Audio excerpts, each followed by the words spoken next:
What's going on, guys? Tyler from Audioholics Anonymous here, and wow, 2020 has been a bad fucking year. I think we can all agree that 2020 has been a no good, very bad, very terrible, very horrific year, and I am so happy to be able to say that it's almost over.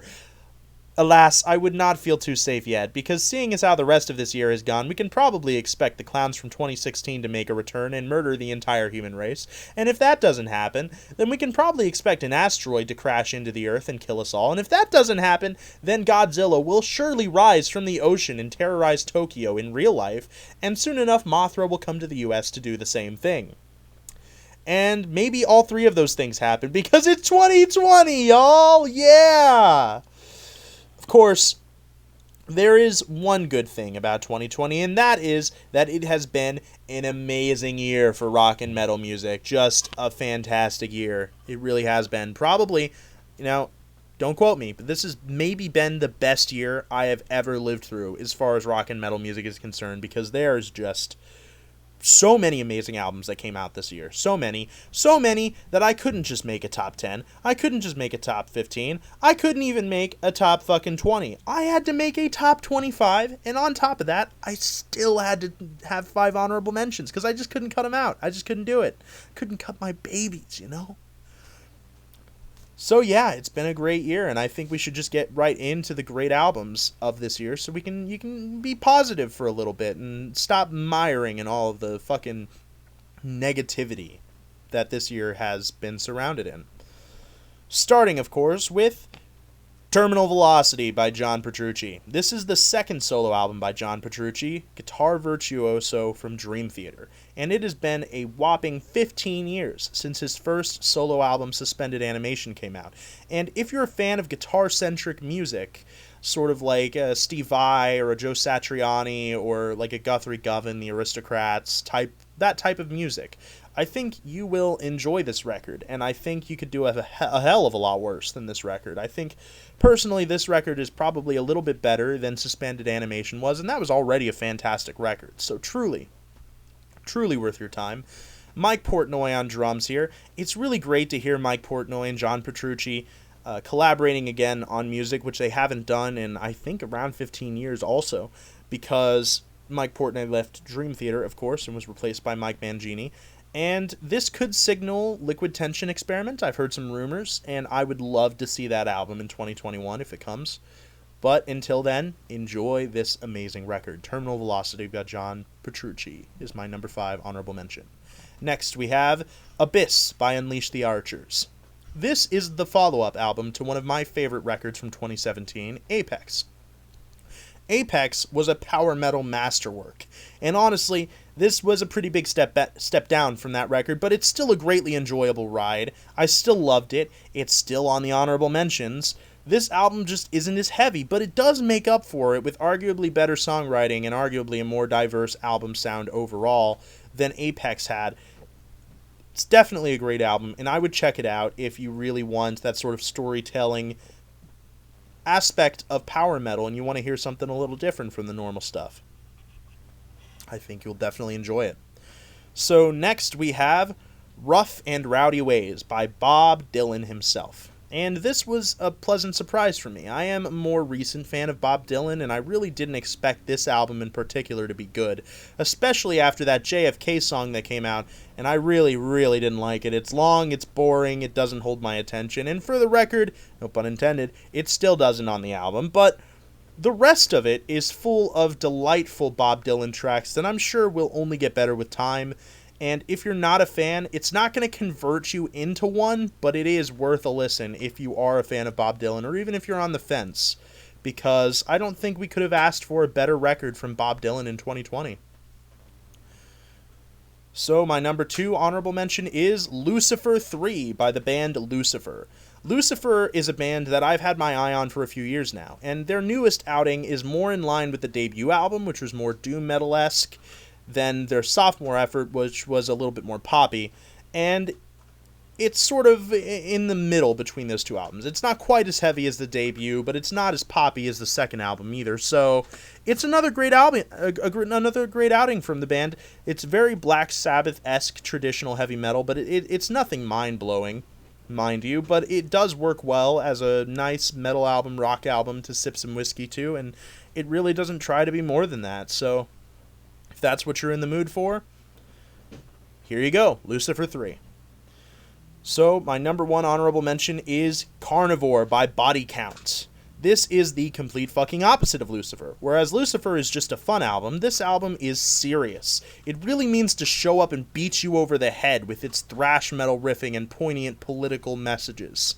This album goes over the various injustices that occur in our modern society, as you can probably expect from a Body Count record at this point, and it does so in such a way that you can't help but give yourself whiplash, because this is one of the thrashiest, riffiest records that this band has ever put out.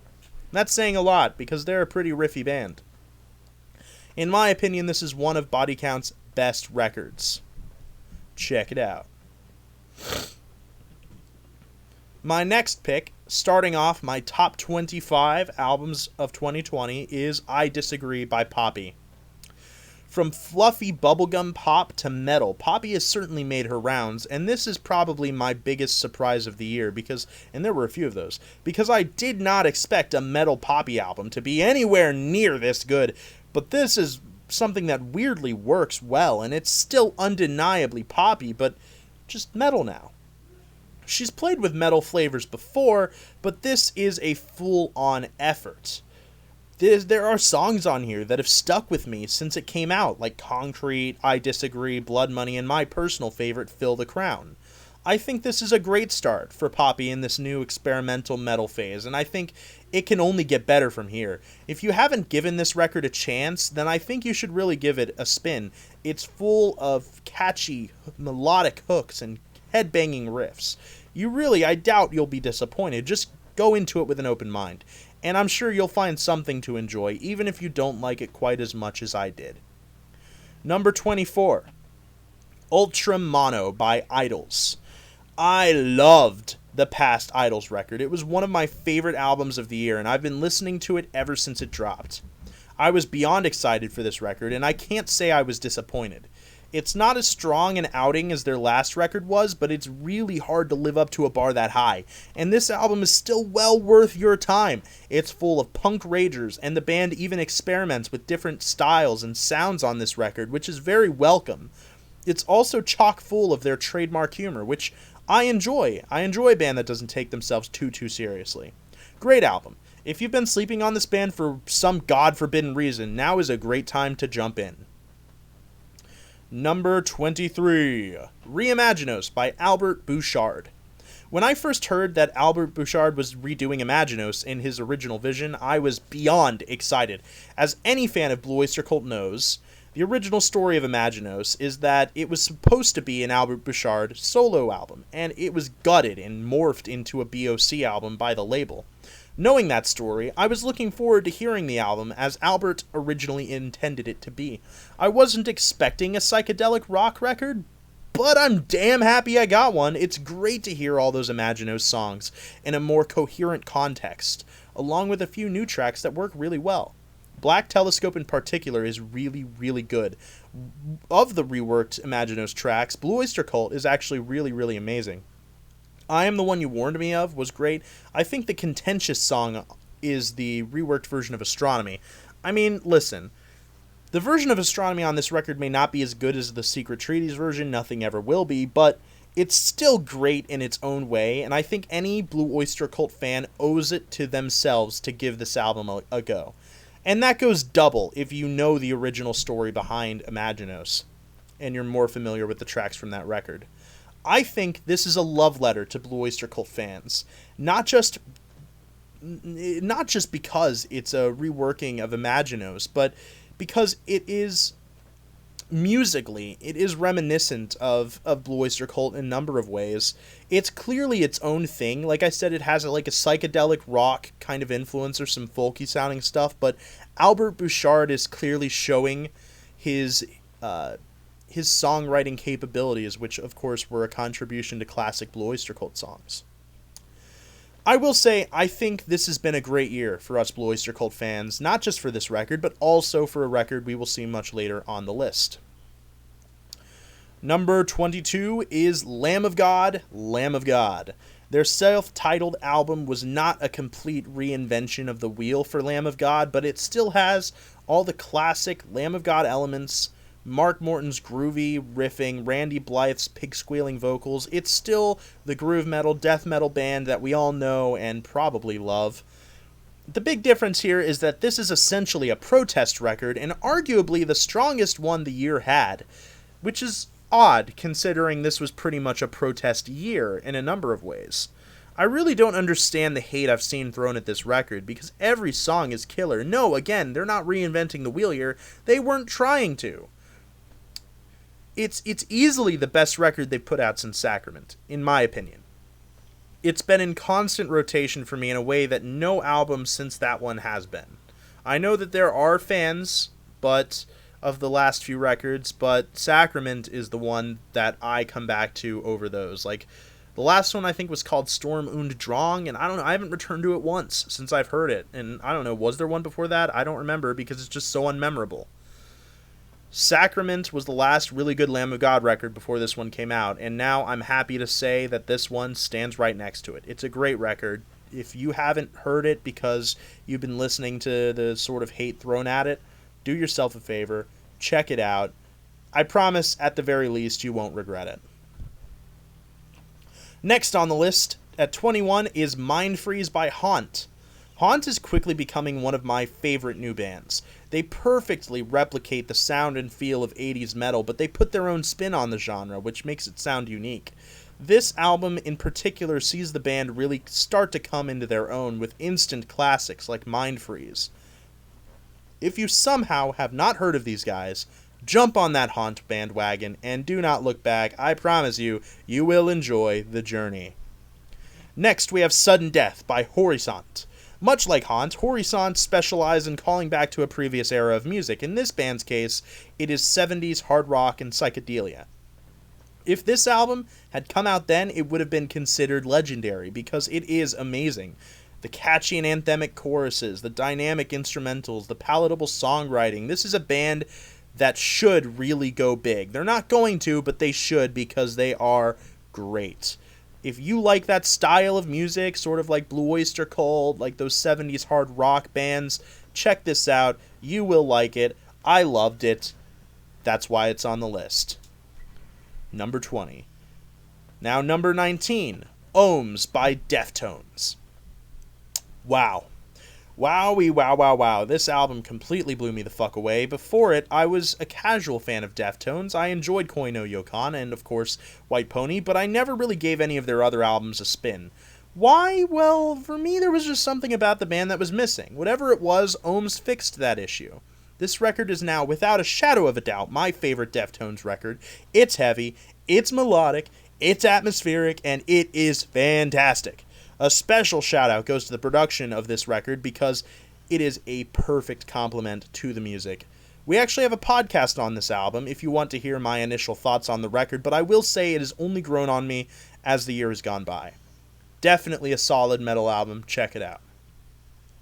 Number 18, Underneath by Code Orange. This was actually my introduction to Code Orange. I was thoroughly impressed by the range and diversity of music on this record to the point I will check out their previous albums. It does a great job of letting you absorb the different aspects of the band's sound, and it does all of those things really well. A lot of times you hear really diverse bands that try to do a lot of different things, and they don't really do any of those things well. Code Orange does not suffer from that.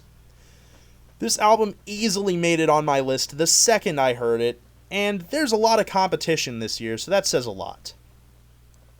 Number 17, Electric Pentagram by Love Bites. I have been a fan of Love Bites since I first heard their debut album, Awakening from Abyss, and it was great. I actually became a fan around the time they released their second album, Clockwork Immortality. It wasn't quite out yet, but it was gonna come out in like a week, I think. And it was also awesome. Not as good as the debut, but it's still pretty good. Now they're back with, in my opinion, their best album to date, hands down, Electric Pentagram. Man, did I just adore this record. I have seen a lot of people write off this band because they are Japanese and they're female, and to those people, I would say, you need to listen to this record with an open mind. Forget what you've heard before. Forget who they are. Forget where they're from. Just Listen to their pure metal chops. And if you do that and you still don't enjoy it, then I have bad news for you, my friend. You are not a fan of metal music, because this is some of the finest heavy metal there is. Electric Pentagram is heavy as hell, and Asami has never sounded better on lead vocals. The music draws mostly from classic heavy metal bands like Iron Maiden, Judas Priest, Black Sabbath, but they also incorporate elements of thrash into that soundscape, as well as the anthemic soaring vocals of Asami. This record is truly fantastic. Check it out. Next, at number 16, we have Quadra by Sepultura, however you're supposed to pronounce it. This is another one of those albums that took me a bit by surprise.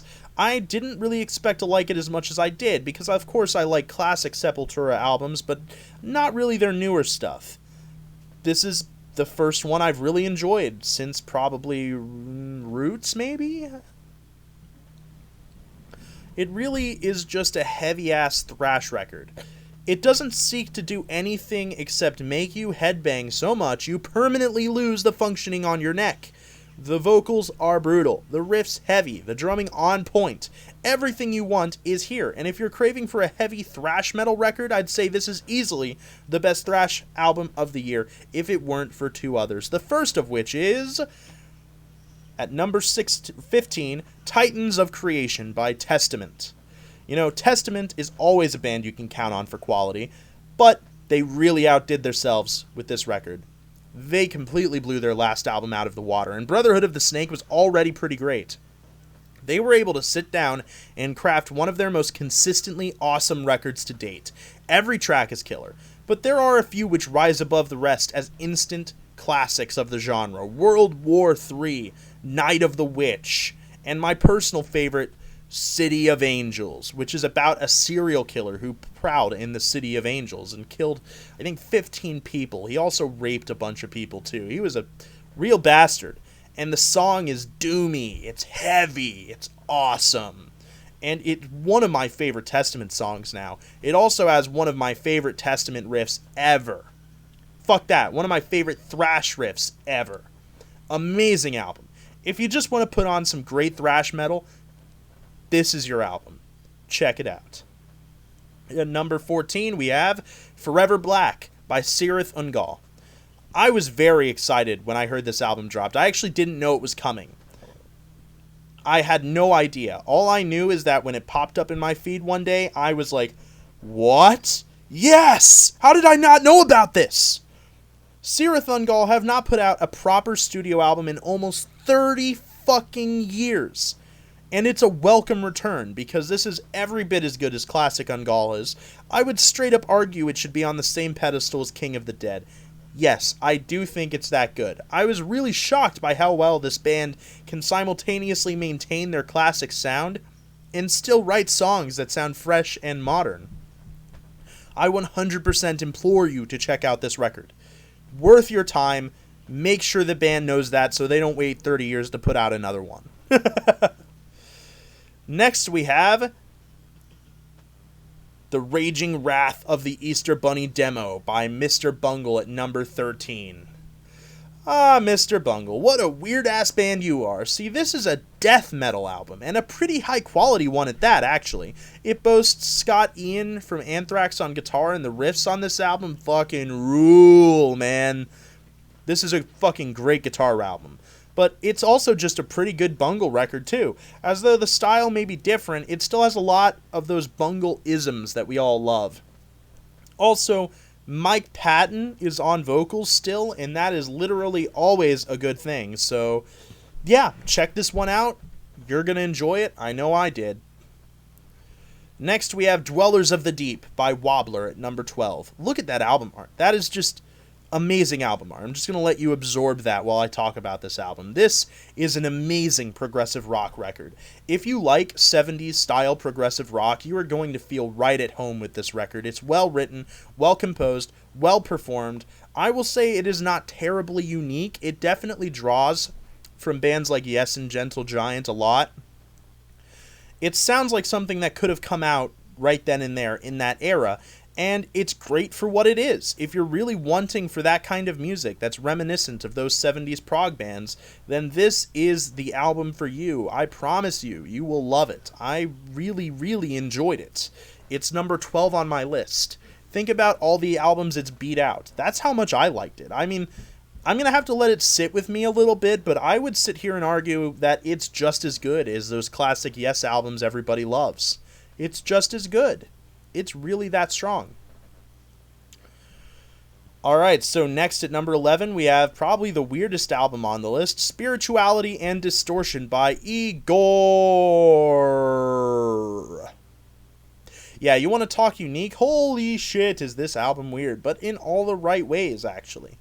I absolutely adore the use of Eastern soundscapes throughout this record. I love how it's fused together with all kinds of instruments and styles to produce an avant-garde record that I can actually say I enjoyed and will definitely come back to in the future, which I don't think I've ever said about an avant-garde album. So, props to you, Igor. You really need to stay... Oh, my bad. Fuck you, Melon, for saying this is a 5 out of 10. Seriously, most of your metal reviews are just pure fucking nonsense. You really need to stay away from metal music because you really do not know what the fuck you were talking about most of the time. You really, really don't. This is easily at least an 8 out of 10, if not higher. God, I just had to throw that in there because it pissed me off so much that fucking Anthony Gantano would put this album at a 5 out of 10. What the shit? Did you hear the same album I did? Anyways, let's get on to the first of my top 10 albums of 2020. With Firepower Kills! Weapons of Tomorrow by Warbringer. Yeah, this is an instant thrash masterpiece in my mind. From the very opening riff to the very end of the album, everything is killer. Everything is worthy of headbanging. This band brings some black metal flavor to the mix, which is really interesting and welcome. Fuse that with the band's really amazing writing style, and you get just a straight-up iconic record, or at least what should be iconic. These guys are criminally underrated and criminally underknown. They should be a fucking staple of thrash music after this thrashterpiece. Yes, I just said thrashterpiece. Just listen to the first song. If that doesn't sell you, I really don't know what will. That outro is just epic. We will build a brighter future with the weapons of tomorrow. Just chills every time. Fucking amazing album. Check it out. Listen to it. Right now. Click off the video if you haven't heard it and go listen to this album. Then come back and we can talk about the rest. Go. Do it. You done it? Okay, cool. Number 9. Transitus by Arion. So this was my first Arion album, and I was sold on it just from the premise alone. It's basically a true rock opera, just, on an album. A full story with a script and characters that are all played by a colorful cast of rock and metal singers. There are some really big names on this record. Tom Baker from Doctor Who as the narrator, Tommy Karavik from Camelot and Seventh Wonder as Daniel, Cammie Gilbert from Oceans of Slumber, a band we will see a bit later, as Abby, Simone Simons from Epica as the Angel of Death, D. motherfucking Snyder as of Twisted Sister fame as Father. There are even some awesome guest solos on this record from Joe Satriani and Marty motherfucking Friedman himself. So, how's the music then? Well, awesome. There are definitely tracks on here that have been in constant replay since I listened to this record the first time. Listen to My Story, Get Out Now, probably being my favorites.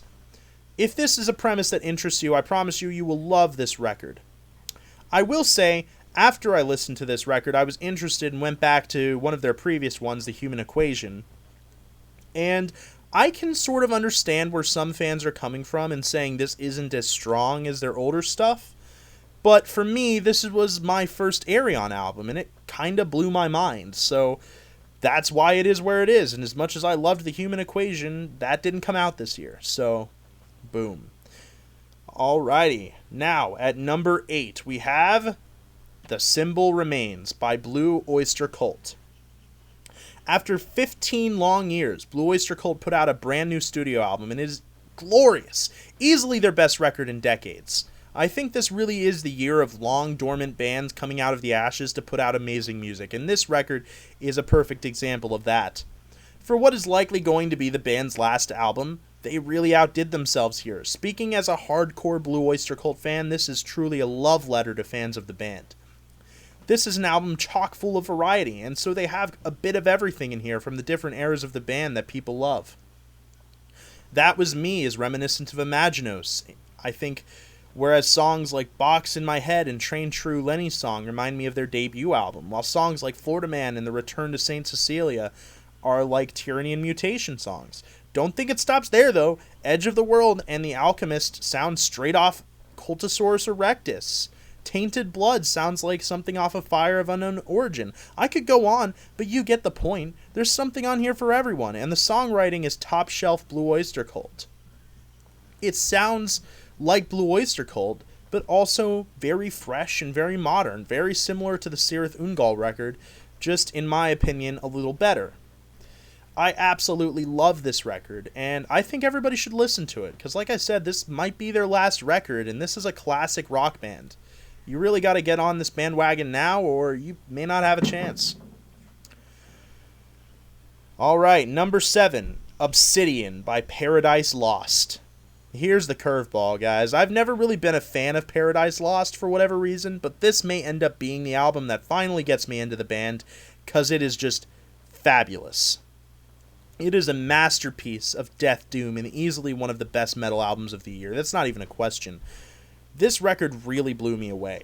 There's just so much to love here, from the vocals to the doomy instrumentals to the amazing songwriting. I'd go as far as to say it's easily better than older Paradise Lost records that are actually considered classic albums. Very strong outing, and I cannot wait for this album to sit with me a bit longer, because I feel like this will age like fine wine. Next we have Enlightened in Eternity by Spirit Adrift at number 6. What a great album this was. I was just pleasantly surprised by how good it is. I definitely enjoyed previous records by this band, but I never expected an album by them to be a contender for Album of the Year. I mean, maybe that's mean of me to say, but their previous records were just pretty good metal albums. You know, they were albums you put on when you just want to listen to something that's pretty good, but not like balls to the wall amazing. This is balls to the wall amazing, and it really blew me away. I would describe the style as sort of thrash metal with a side of doom metal and maybe a little splash of new British wave of heavy metal. This band really knows what they're doing at this point, and they have made a truly great record that I will spin for a long time going forward. And in fact, I actually do plan to get the vinyl if I can.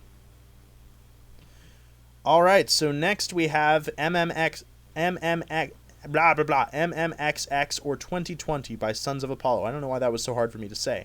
Anyway, this is my number 5 pick. Sons of Apollo are back with another progressive rock masterwork, and if you somehow don't know who these guys are, Sons of Apollo are a supergroup comprising of ex-Dream Theater members Mike Portnoy on drums and Derek Shrinian on keyboard, as well as ex-Yngwie Malmsteen singer Jeff Scott Soto and guitar virtuoso Ron Bumblefoot Thal. What you get with all these amazing musicians is a supergroup that really plays off each other's strengths instead of fighting for supremacy like a lot of supergroups tend to do. This album is more complex, better written, and more coherent than the fantastic Psychotic Symphony was when it released a few years prior, but that was already a great album. This is a record that isn't going to immediately become your favorite thing ever. It's a grower, but it does grow on you fast. After just a few listens, it's on my number 5. It's my number 5 pick. As you can see by its placement on the list, every song is great, but I think my favorites are Resurrection Day and Goodbye Divinity. Those are the absolute standouts, in my opinion. If you're a fan of progressive metal, you will dig this album a lot. And even if you're not, give it a try. It might convert you. So, this is my number 4 pick. Phanerozoic 2 Mesozoic Cenozoic by The Ocean or The Ocean Collective. So, funny story about this pick. I actually had never heard of this band, but I was watching a Quest for Metal video. I don't remember which one. And from what he was saying, I decided I had to check them out. They sounded like exactly my thing. The first part of this 2-part album, Phanerozoic 1, instantly became a favorite of mine. And when 2 came out, I jumped right the fuck on that. I gotta say, this is some of the finest progressive metal ever fucking made. And when you play these albums back to back, you get a truly transcendent experience through anthropological history and biological life. I won't say any more than that. Listen to these albums now. Just listen to them. They are worth your time. Alright, now we are on to my top 3. I will say it was really, really hard for me to rank these. So consider all 3 of them equally as good, and frankly, they probably switch around every day, so whatever. This is a loose top 3, but these are definitely my 3 favorite albums of the year, hands down. Starting with, fittingly, 3 by Demons and Wizards at number 3. Here we have, perhaps, the finest example of what I was talking about earlier. Demons and Wizards is a group including Hansi motherfucking Kirsch of Blind Guardian and John motherfucking Schaefer of Iced Earth. How could a band including 2 of my favorite metal musicians not be the most epic thing ever? Well, it fucking is, but they hadn't put out an album in 15 years. So when this thing dropped, it was kind of a big deal.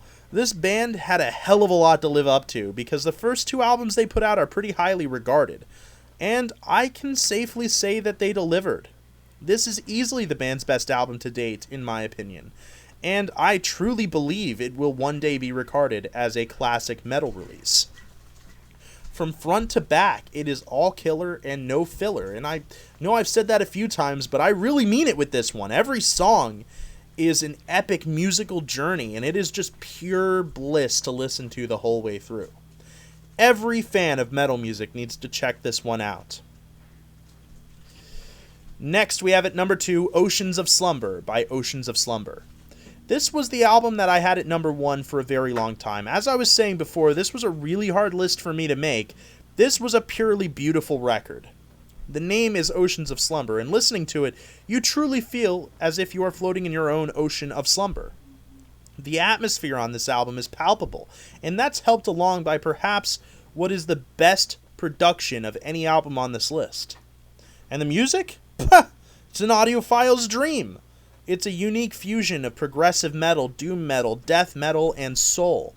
I've never heard anything like it, and I probably never will again until this band puts out another album.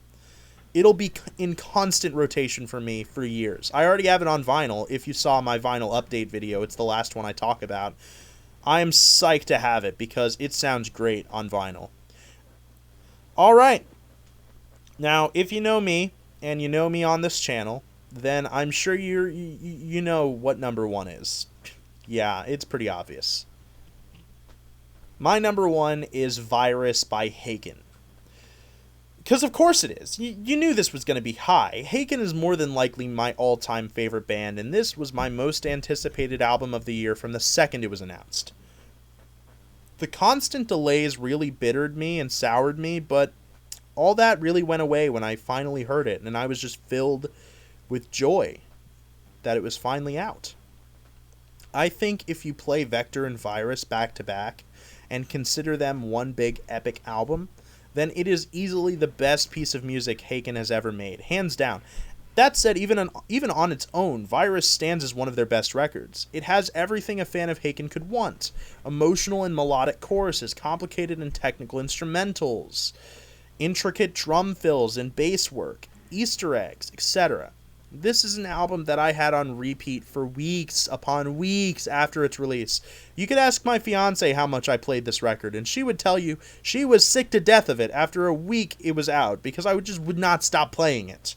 Despite all of this, Oceans of Slumber was still number 1 for a long time. You know what changed my mind? Well, while I was writing what I wanted to say about Oceans of Slumber, I decided to put on a song from this album, and I ended up listening to the whole thing. That pretty much sums up why it's my favorite album of the year. It's just that good. Makes you want to listen to the whole thing, even just looking at the image of the album. So yeah, thank you all for watching my top 25 albums of the year. I hope you all enjoyed the ride as much as I did, and if I missed anything, if there are some albums you enjoyed more, go ahead and tell me in the comments section.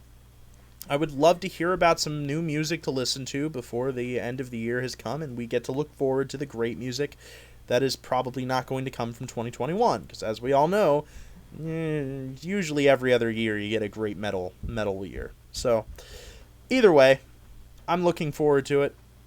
Without further ado, I bid you all adieu. Bye, guys!